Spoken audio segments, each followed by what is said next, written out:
Hello दोस्तों, मैं हूं सईराम कचावा। आप देख रहे हो द परफेक्ट इंडिया। आज हम शुरू करते हैं केमिस्ट्री में हमारा चैप्टर 2 चल रहा था, जो था अम्ल व क्षारक था। इसके आगे हम आज शुरू करेंगे।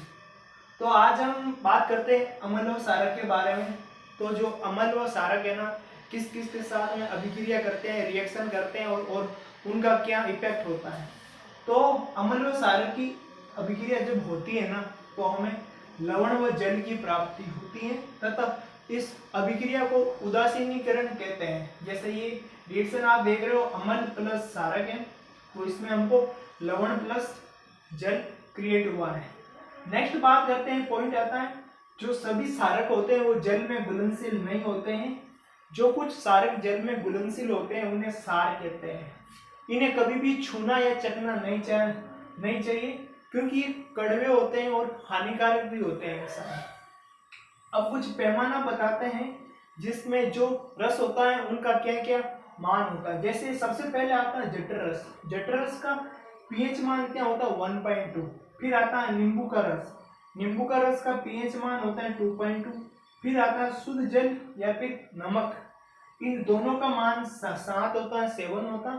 फिर आता है मिल्क ऑफ मैग्नीशिया जिसका पीएच मान 10 होता है। फिर आता है सोडियम हाइड्रोक्साइड जिसका पीएच मान 14 होता है। फिर आता है रक्त जिसका पीएच मान 7.4। अब बात करते हैं पीएच मान होता क्या है। पीएच मान एक स्केल होता है, संसूचक होता है, जो अम्ल व क्षारक की प्रक्रिया के दौरान आगे या पीछे करने में काम आते हैं। जो हमारी अम्लीय प्रगति होती है उसका जो भी पीएच मान होता है वो 7 से कम होता है, और जो 7 होता है उसको कहते हैं उदासीन, और जो 7 से ज्यादा पीएच मान होता है जिसका रेशियो जो 7 से लगाकर 14 तक होता है उसको कहते हैं क्षारीय प्रगति का होता है।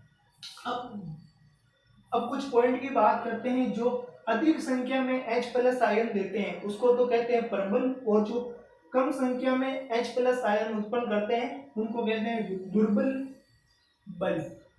अब बात करते हैं हमारा शरीर कौन सी पीएच की परास के बीच में काम करता है। तो हमारा जो शरीर है, मानव शरीर, जो 7 से लगाकर 7.8 परास के बीच में काम करता है। 7 से लगाकर 7.8 परास के बीच में काम करता है।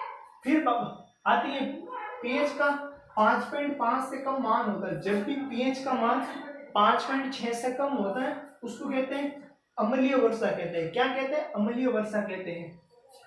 तो दोस्तों, आप देख रहे हो द परफेक्ट इंडिया। आपको ये वीडियो या लेक्चर अच्छा लगा तो प्लीज लाइक कीजिए, सब्सक्राइब कीजिए एंड बेल आइकन जरूर दबाइए।